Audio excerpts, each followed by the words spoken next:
um ótimo início de semana para você. Está começando o DC Notícias Web. Você também pode acompanhar conosco através do QR Code que está no canto da tela. Veja agora os destaques dessa edição. Termina na semana que vem o prazo para a revalidação do Registro Nacional de Transportadores de Cargas. Turismo de Itaipu recebe 9.123 pessoas no feriadão de carnaval. Cia do Riso está com processo seletivo aberto para novos voluntários levarem alegria a pacientes internados nos hospitais de Foz do Iguaçu. Segunda-feira, 19 de fevereiro de 2024, o DC Notícias Web está começando.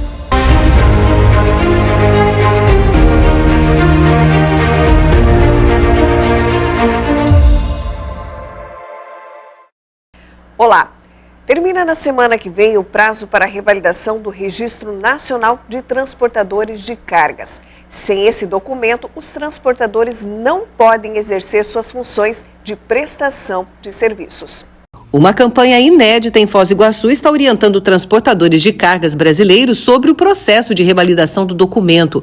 O procedimento é uma exigência da ANTT, Agência Nacional de Transportes Terrestres.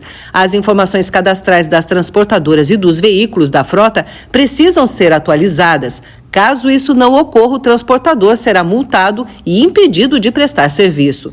Todos os veículos deverão ser cadastrados, mesmo os veículos que fazem o transporte próprio. Algumas empresas que tenham no seu CNAE a regulamentação de transporte, as empresas autônomas, os autônomos de cargas, e as ETCs, Empresas de Transporte de Cargas, estando ligado ao TRIC, que é o transporte internacional, ou o transporte nacional. Enfim, todos os caminhões que possuem o código do RNTRC. O que é o código do RNTRC? Cada CNPJ tem o seu código do RNTRC, que é o Registro Nacional do Transportador de Cargas. Então, todas essas empresas são obrigatórias fazer o recadastramento. Inclusive o caminhoneiro autônomo. Exatamente, inclusive o caminhoneiro autônomo. Isso nada mais é da formalização de um banco de dados que o Brasil tem, né, para entender seus fluxos, números, logística, idade média de caminhão, renovações de frota e suas regulamentações. Aqui na região, o Sindifós é uma entidade legítima que está fazendo o recadastramento. Eles podem procurar o Sindifós e fazer esse recadastramento. Tem um custo, mas esse custo é interposto pela própria NTT, pelo sistema chamado Citcargas, que é um sistema do governo. Aqui em Foz do Iguaçu, apenas 40% das empresas já fizeram a revalidação. O número é preocupante, já que o prazo termina no dia 26 de fevereiro. Na semana passada, nós estávamos chegando aí a 40%.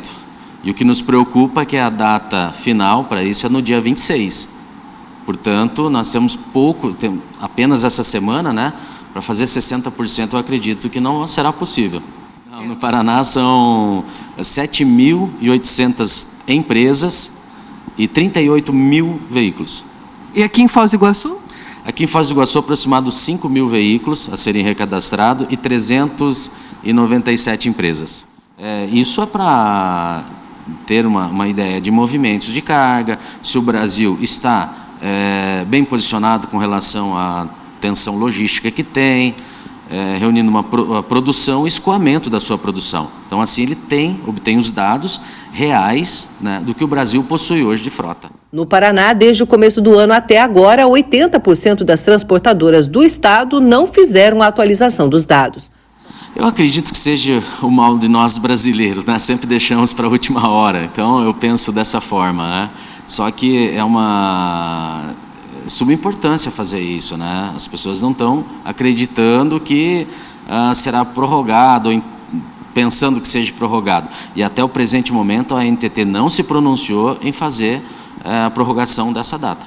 E agora a gente chama a atenção dos estudantes pré-selecionados na primeira chamada do programa Universidade para Todos, o ProUni, do primeiro semestre de 2024, que tem até essa terça-feira, dia 20, para comprovar os dados informados no ato da inscrição. O prazo para entrega dos documentos começou no dia 6 de fevereiro. O processo deve ser feito na própria instituição de ensino superior para a qual o candidato foi pré-selecionado. O processo seletivo tem 2 chamadas sucessivas. A lista dos candidatos pré-selecionados na segunda chamada deve ser publicada no Portal Único de Acesso do Ensino Superior em 27 de fevereiro.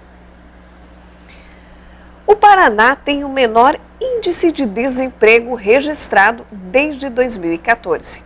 O índice de desemprego continua em queda no Paraná e em 2023 a taxa de desocupação ficou em 4,8%, 1,2 ponto percentual a menos que no ano anterior, que era de 6%.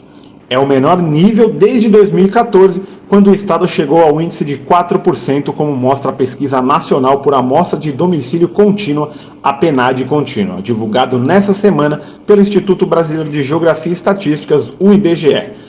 A taxa paranaense também fica abaixo da média nacional, que chegou a 7,8%. É a quinta melhor do país, atrás de Rondônia com 3,2%, Mato Grosso com 3,3%, Santa Catarina com 3,4% e Mato Grosso do Sul com 4,7%. Já no trimestre encerrado em dezembro, a taxa de desocupação ficou em 4,7% no estado, mantendo-se estável em relação ao trimestre anterior, que era de 4,6%.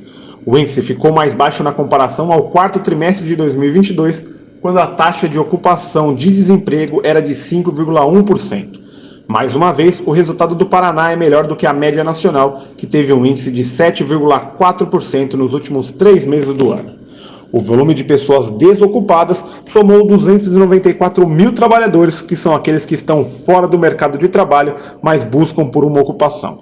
Já a população fora da força de trabalho, que não está trabalhando nem atrás de emprego, é de 3,37 milhões de pessoas. O Paraná também atingiu no quarto trimestre de 2023 o maior número de pessoas empregadas no setor privado. Esse número é de 3,28 milhões de pessoas, 30 mil a mais do que os meses anteriores. Entre essas, 2,68 milhões têm carteira assinada, 81,7% do total e também o maior número da série histórica.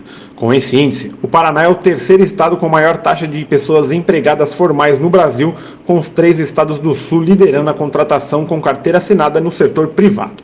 Em Santa Catarina, o percentual é de 88,2%. No Rio Grande do Sul, é de 81,9%, enquanto a média nacional é de 73,7%. O turismo de Itaipu recebe 9.123 pessoas no feriadão de carnaval. O Complexo Turístico Itaipu registrou a entrada de 9.123 pessoas na margem esquerda da usina, desde o dia 1º de janeiro deste ano. As visitas turísticas somam 77.750 entradas nos atrativos da Binacional no lado brasileiro. O passeio mais procurado foi o Itaipu Panorâmica, com 6.213 visitas.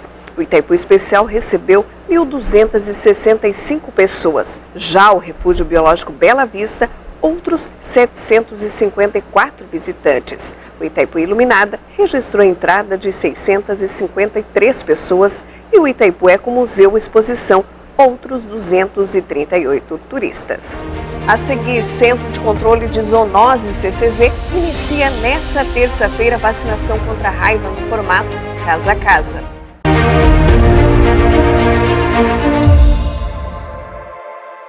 Sua história vai mudar. Vestibular de verão, agende sua prova. Descubra o que é ser UDC. Ser UDC é ser excelência, inovação e internacional. Venha ser UDC. UDC é criatividade, empreendedorismo, muito mais laboratórios. Vestibular de verão UDC. O início da mudança. Agende sua prova.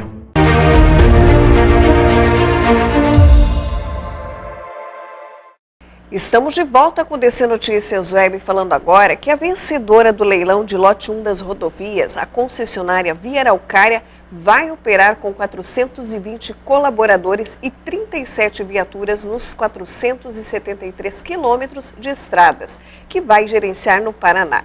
Entre os 37 veículos que Via Araucária vai usar nas rodovias, estão 4 guinchos pesados, 6 guinchos leves, 2 caminhões para resgate de animais, 2 caminhões-pipa para apoio do Corpo de Bombeiros, 10 ambulâncias, 13 equipadas com UTI e 13 viaturas de inspeção de tráfego responsáveis pelo monitoramento terrestre diário de todo o trecho concedido. O secretário de Estado da Infraestrutura e Logística, Sandro Alex, explica que apesar de toda a operação das concessionárias dos primeiros lotes leiloados começar no dia 28, o início da cobrança do pedágio ainda não tem data definida. Bom, é o início definitivo das operações que nós planejamos ao longo dos anos e executamos na Bolsa de Valores, cumprindo aquilo que o governo se comprometeu com a sociedade paranaense, de ter transparência e em todos os momentos, inclusive no de hoje, nós estamos apresentando à sociedade, de termos as obras sendo realizadas e a empresa inclusive mostrando o cronograma e já apresentando um plano de trabalho e uma tarifa menor, que aliás não inicia com o início das operações, porque eles ainda vão apresentar trabalhos para que a agência reguladora possa autorizar. Então hoje tem uma apresentação de equipes, nós estamos falando de centenas de profissionais já contratados por essa empresa e que até o início do próximo mês serão quase 1.000 profissionais trabalhando, além dos equipamentos para o atendimento ao usuário, que já estarão disponíveis desde a 0 hora do próximo dia 28. Então, oficialmente, no dia 28, nós vamos desligar as ações do Estado, seja a União e Governo do Paraná, e a empresa assume, então, a responsabilidade por esses trechos. Eles já estão trabalhando em ações já nos trechos, nas rodovias, mas oficialmente no próximo dia 28 é que eles passam, então, a administrar os mais de 1.000 quilômetros desses 2 primeiros lotes. Bom, nós vamos fiscalizar. Nós temos um contrato e que gera obrigações, deveres com os usuários. Nós estamos acompanhando, a empresa já tem expertise, esta que está no dia de hoje atua em São Paulo, o maior lote de São Paulo, a maior operação do Brasil é deles. E eles têm então já profissionais que inclusive estão aqui iniciando no dia 28 com equipe já tecnicamente treinada para atender o usuário.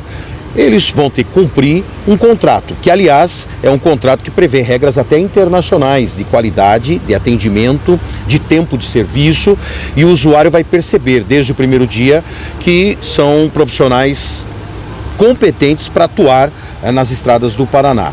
Nós teremos nesse início toda a manutenção sendo realizada, atendimento de guinchos e ambulâncias e o cronograma já de projetos, licenciamentos para as duplicações sendo feitas a partir do segundo ano. O Centro de Controle de Zoonoses, o CCZ, inicia nesta terça-feira, dia 20, a vacinação contra a raiva no formato casa a casa. Nesse primeiro momento, os atendimentos acontecerão nos bairros Vila Borges, Jardim Itália e Morumbi, regiões que concentram o maior número de casos de raiva em morcegos. Os agentes atuarão das 8h30 da manhã até 1h30 da tarde, por pelo menos 3 semanas nesses bairros. A retomada da campanha de vacinação de um novo formato deve-se à baixa procura por parte da população. Em outubro do ano passado, a meta era atender cerca de 40.000 cães e gatos. Mas até agora foram pouco mais de 19.000 doses aplicadas, de acordo com o CCZ. O Aeroporto Internacional de Foz do Iguaçu é top 3 em movimento do interior do Brasil. O ano de 2023 foi novamente promissor para a movimentação do Aeroporto Internacional de Foz do Iguaçu.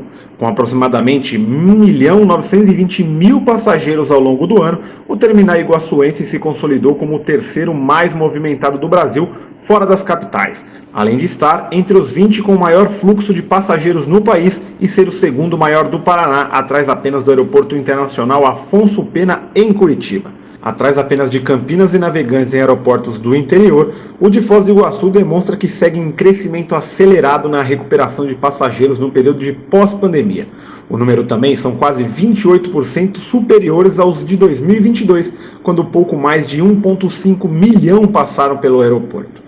Em 2024, ano em que completa 50 anos, o Aeroporto Internacional de Foz do Iguaçu passará por uma nova etapa de desenvolvimento. A CCR Aeroportos irá investir mais de 270 milhões em obras de reforma e ampliação que deverão ser entregues até o final do ano, impulsionando o terminal como um dos mais importantes do Brasil. Você quer ser voluntário e levar alegria a pacientes internados nos hospitais de Foz do Iguaçu? Veja como você pode participar no próximo bloco.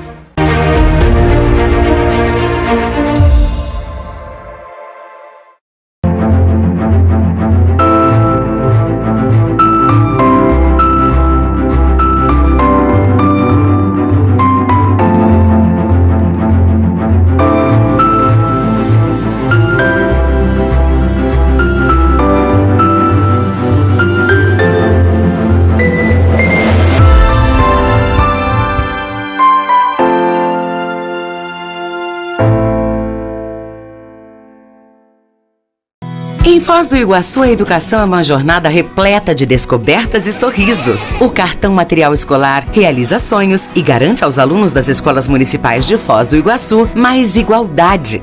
O programa atende alunos do CEMEI, Ensino Fundamental e também do ensino de jovens e adultos. Se você está matriculado e ainda não tem o seu cartão, procure a secretaria da sua escola. O cartão é para todos. Em toda a cidade, a Prefeitura de Foz trabalha por você.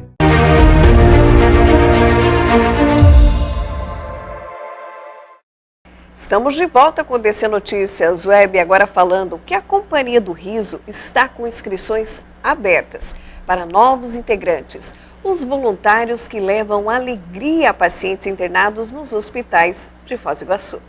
Há 19 anos, um grupo de voluntários leva um pouco de conforto e alegria aos pacientes internados nos hospitais de Foz do Iguaçu. E este mês, a Cia do Riso está com inscrições abertas para novos participantes. A gente começou dia 9 e muito bom, a gente já tem bastante inscritos, já estamos com 42 inscrições, mas ainda tem um prazinho aí. Quem ainda não se inscreveu pode ir lá no link da bio, na Cia do Riso Foz, no nosso Instagram. Tem link clicável, só colocar o dedinho lá e já vai direto para o site da Simpla, onde ele vai poder pagar as inscrições no valor de R$55. E na sequência ele preenche o formulário que a gente precisa dos dados, né? Endereço, telefone e algumas perguntinhas pessoais lá para a gente poder conhecer um pouquinho do voluntário. Para fazer parte do grupo é preciso preencher alguns requisitos. Tem que ter 18 anos até o dia da inscrição, precisa, né, ser maior de idade, é uma exigência do voluntariado, e precisa de muita boa vontade, animação e obrigatoriamente um sábado por mês ele tem que fazer a visita no hospital, é a obrigação do voluntário. No dia 16, que é o processo seletivo em si, todos os candidatos eles vão conhecer um pouquinho sobre a instituição, né?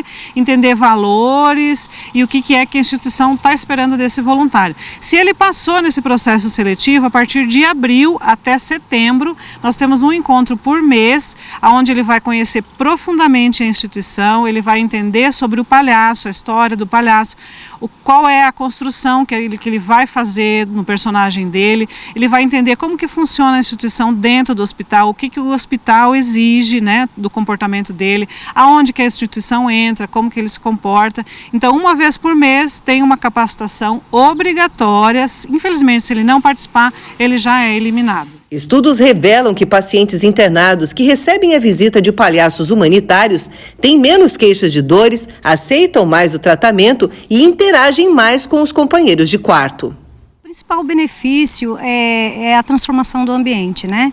Então hoje a gente sente que essa transformação não só ocorre para nós, mas principalmente para o paciente que está ali numa situação de vulnerabilidade e juntamente com seus familiares também. A gente consegue transformar um pouquinho aquele ambiente que está pesado, que está difícil, num momentinho de alegria ali para eles. Já aconteceu várias situações que a criança está chorando muito ali, a gente chega, começa a brincar, né, soltar bolinha de sabão, consegue conversar um pouquinho e aí o enfermeiro, né, consegue atender ele se distrai um pouquinho, ele consegue concluir o que realmente ele está ali para fazer, que é deixar o paciente mais confortável, né, e a gente consegue passar aquela alegria e no final dá tudo certo. No próximo dia 16 de março, às 8h30 da noite, A paróquia São João Batista, no centro de Foz do Iguaçu, promoverá mais uma edição da Festa do Peixe Assado, como parte das comemorações pelo centenário da primeira igreja da cidade, que será recordado em junho. Os ingressos para saborear o cardápio de peixes e acompanhamentos ao valor de R$ 75,00 por pessoas já estão à venda na Secretaria da Paróquia, situada na Avenida Jorge Schimmelfeng, e com voluntários das pastorais e movimentos da Igreja Católica. O dinheiro arrecadado com o evento será investido na conclusão das pinturas de arte sacra no interior do templo e na instalação de novos vitrais. Segundo a organização, toda a festa é feita com a ajuda de empresários, patrocinadores e da comunidade. Para colaborar, basta entrar em contato com a Secretaria, com o Conselho de Assuntos Econômicos ou com coordenadores de pastorais e movimentos. O Foz Cataratas Futsal terá semana cheia antes da estreia no Campeonato Paranaense. Já em preparação para os primeiros compromissos oficiais da temporada de 2024, o Foz Cataratas Futsal, que tem como novo técnico Ney Vitor, terá uma semana movimentada em busca da melhor forma física e inteligência tática. O Azulão da Fronteira divulgou uma programação da semana em que terá 2 jogos contra a equipe da Série Prata do Paranaense, o Itaipulândia. Na segunda-feira, às 9h30 da manhã, teve um treino tático e às 8 horas da noite, o amistoso no Costa Cavalcante contra o Itaipulândia. Na terça-feira, é dia de recuperação e apenas uma academia. Já na quarta, tem às 8h30 da manhã treino dos goleiros e às 9h30 o treino tático. Na quinta-feira, uma academia novamente às 9 da manhã e às 4 da tarde, mais um treino tático. Na sexta-feira, às 8h30 da manhã, tem o treino de goleiros e o treino tático às 9h30. E no sábado, tem o treino tático às 9h30 da manhã e às 8 horas da noite, mais um amistoso contra a equipe do Itaipulândia, dessa vez na cidade de Itaipulândia. O Foz Cataratas estreia na Série Ouro do Campeonato Paranaense de Futsal no dia 6 de março, às 8 horas da noite, no Costa Cavalcante, contra a equipe do MEC de Mangueirinho. O Azulão da Fronteira vai em busca do seu 3º título na competição.